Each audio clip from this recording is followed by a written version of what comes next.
여러분 안녕하십니까, 진성호입니다. 윤석열 국민의힘 대통령 후보가 달라졌습니다. 오늘 안동에서 열린 경북선대위 출범식에 참석한 윤석열 후보, 오늘 22분 동안 격정적인 연설을 했습니다. 지금 문재인 정권 이재명 후보 대한민국 민주주의를 파괴하려 하고 있는 게 아닌가 의심이 들 만큼 지금 언론인, 정치인, 민간인까지 불법 사찰 의혹에 휩싸여 있습니다. 지금 국민의힘 105명의 국회의원이 참여한 이 단톡방까지 들여다봤다는 의혹이 제기됐습니다. 자, 이런 가운데 이준석 대표는 국민의힘 대표인데 여기에 대해서는 침묵하고 있습니다. 민주당에게 무슨 약점이라도 잡혔습니까? 왜 이런 문제를 야당 대표가 침묵합니까? 자, 이런 가운데 김기현 원내대표, 김도읍 정책위 의장 등은 자신도 이 통신 조회를 당한 사실이 알려지며 민주당을 향해 공격을 하고 있습니다. 자, 그리고 오늘 윤석열 후보 본인 그리고 배우자 김건희 씨도 통신 조회를 당한 사실이 드러났습니다. 지금 국민의힘은 부글부글 끓고 있습니다. 민주당도 이제 공수처를 변호하는데 한계를 느낀 것 같습니다. 문재인 대통령의 입장 표명이 있어야 될 것 같습니다. 이런 가운데 윤석열 후보는 오늘 평소와는 달리 격정적인 의조로 22분 동안 분노의 연설을 했습니다. 뭐라고 했을까요? 오늘 표현도 상당히 셌습니다. 이제 윤석열 선대위가 제대로 가동하기 시작한 것으로 보입니다. 진성호의 융단 폭격 시작합니다. 문재인 정권을 융단 폭격합니다. 방송에 앞서 아직 진성호 방송의 구독자가 아니신 분은 붉은색 구독 버튼 눌러주십시오. 더 좋은 방송으로 보답하겠습니다. 윤석열 후보가 오늘 이 민주당, 문재인 정권, 이재명 후보에 대해서 거침없는 비판을 쏟아냈습니다. 무식한 삼류 바보, 같지 않다, 이런 표현을 쓰면서 정권 교체의 필요성을 주장했습니다.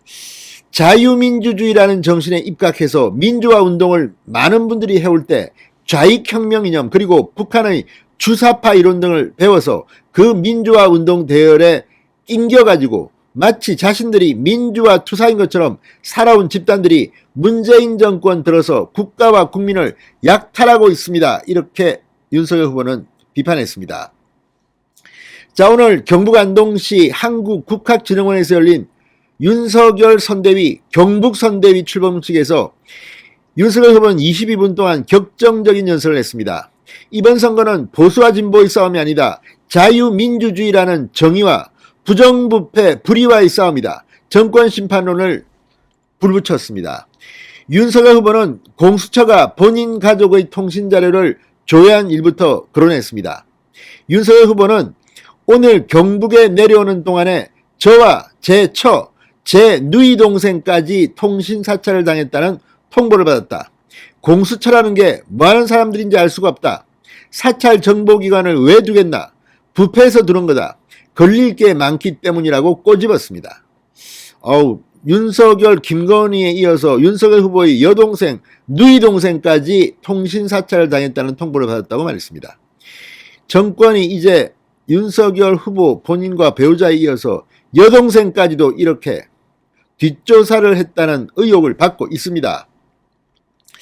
자, 윤 후보는 현 정권이 반대파 탄압을 심각하게 하고 있다고 비판했습니다. 문제를 제기하는 반대편은 사이버 전사들, 소위 대깨문이라고 하는 사람들을 동원해서 인격 말살을 한다. 웬만한 배심과 용기가 없으면 이 무도한 집단에 대해 대응하지 못하도록 시스템을 다 만들어놨다고 폭로했습니다. 이재명 후보가 지속적으로 TV 토론을 제의하는 것을 두고는 대장동과 백현동 진상부터 밝혀라. 탈원전 아니면 안 된다고 몇 년 동안 계속 떠들다가 안 될 것 같으니 감원전이라는 말을 쓴다. 제가 이런 사람하고 국민 여러분 보는 데서 토론을 해야 하나. 어이가 없다. 정말 가짠타. 이렇게 말했습니다. 이재명이 가짠타고 했습니다. 오늘 상당히 센 발언을 계속 이어나갔습니다. 무엇보다 윤석열 후보는 안보 문제를 걱정했습니다. 정부가 북한에 대문을 열어주는 게 아닌가 걱정이 된다. 도대체 자유민주주의를 지키려고 하는 것인지 이 나라를 사회주의로 끌고 가려는 것인지 모르겠다. 국민이 아직도 이 정권의 성격을 이해하지 못하고 있다. 이렇게 비판했습니다. 문재인 대통령을 겨냥해서는 북한은 핵 개발을 계속하고 미사일을 펑펑 쏴대고 있는데 종전선언 하자고 한다. 그거 하면 뭐하나? 거기서 떡이 나오나 먹거리가 나오나? 자기 할 일이나 똑바로 하라고 세게 비판했습니다. 자, 아무튼 오늘 윤석열 후보 격정적인 분노의 연설이 22분간 이어졌습니다. 자, 이제 윤석열 후보도 이제 목소리를 좀 높일 때가 됐습니다. 이제 준비된 대로 쭉 밀고 나가면 될 것 같습니다. 이준석 대표의 이상한 행동으로 윤석열 선대위가 제 기능을 못하고 있다는 그런 비판이 나오고 있습니다. 이준석은 제발 입 좀 다물기 바랍니다. 그리고 이제 예정됐던 대로 이준석은 떼버리고 윤석열 선대위는 마이웨이를 하면 되겠습니다. 진성호의 직설이었습니다. 여러분 감사합니다.